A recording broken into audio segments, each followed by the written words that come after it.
restored. In the end times, the wrath and the plagues that come upon the earth are a result of the people hardening their heart and refusing to listen to the command to repent, refusing to listen to the prophets whom the Lord has sent to warn the people with the trumpet and the bowls that bring forth the power and the plagues upon the people to humble the people before the Lord. And one of those things that occurs because of the hardness of their heart, their water supply in the sea is destroyed. And as a result of this, one of the plagues, the waters plagued and all the fish in the sea die.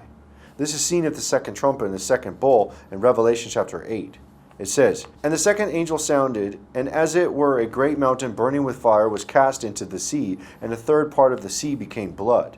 And the third part of the creatures which were in the sea and had life died. And the third part of the ships were destroyed." So we see that the people at the second trumpet, even though the trumpet sounded and that there's a judgment that a third of the sea die, they refuse to listen. So what needs to happen? Well, all of the sea needs to die then. All of the life in the sea. It has to die. Because if they don't listen to a third of the sea dying, they're not listening to all the sea dying. And what's going to continue to occur? They're going to harden their hearts further and be more rebellious, and they're going to blaspheme the Lord. Revelation 16:3. "And the second angel poured out his vial upon the sea, and it became as the blood of a dead man. And every living soul died in the sea. And this is sent by the Lord for their unrepentant ways and the hardness of their hearts, just like the days of Egypt." And what occurs is because of the hardness of their heart, their refusal to listen, the life in the sea that provides them with food must be destroyed. Not just a third, all of it. And it's stripped from them. They think that they're going to continue on in their ways. And if Christ returns to restore the sea, that means that the sea must have been destroyed before he returns. This is the reason why when Christ returns, that he restores the sea. He has to take it from the earth. He has to strip the earth of that.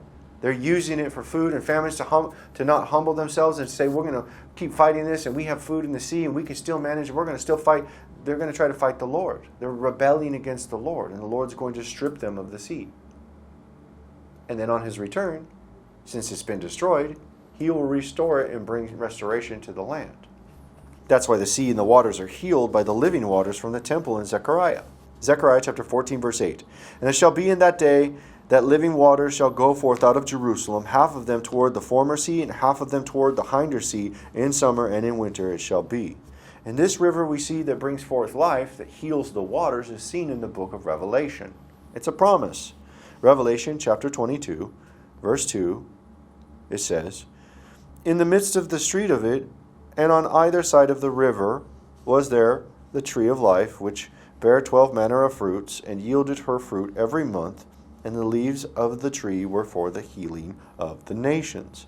And we see here that's the river that comes out of the temple. And Ezekiel reveals about the living water flowing from Jerusalem as well.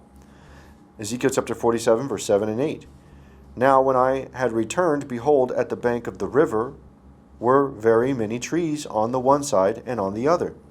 And he said unto me, These waters issued out toward the east country, and go down into the desert, and go into the sea, which being brought forth into the sea, the waters shall be healed."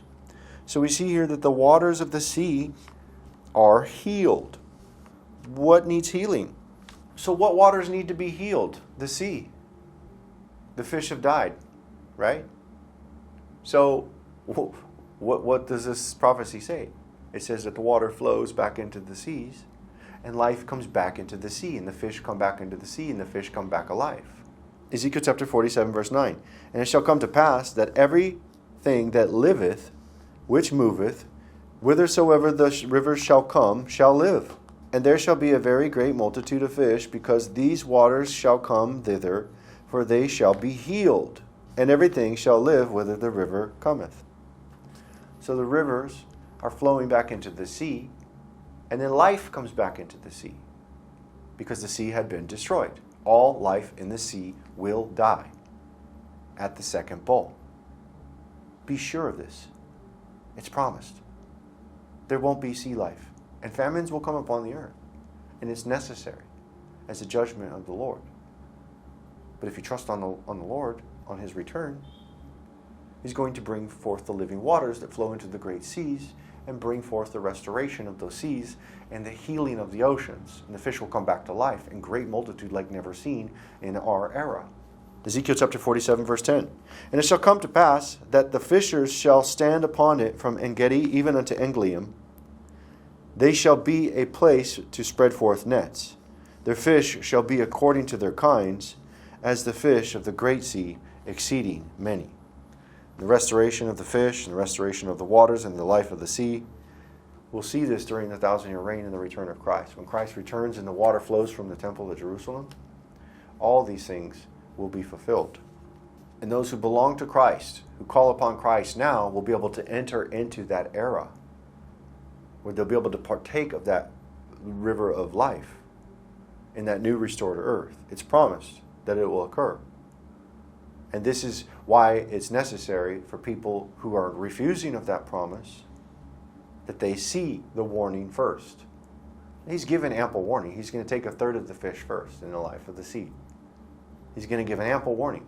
And not only that, those third of those fish will die, so will a third of the earth of the people will die on his return.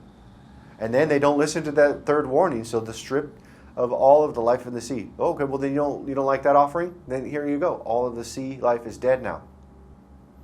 Then what? Famines. You're going to eat your children because you refuse to listen and refuse to repent, and those curses and those plagues have to continue on the earth until the people get broken enough to call upon the Lord or destroyed. The choice is yours. Choose this day whom you're going to serve.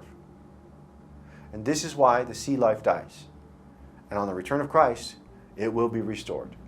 And this is the prophecy of the sea life restored.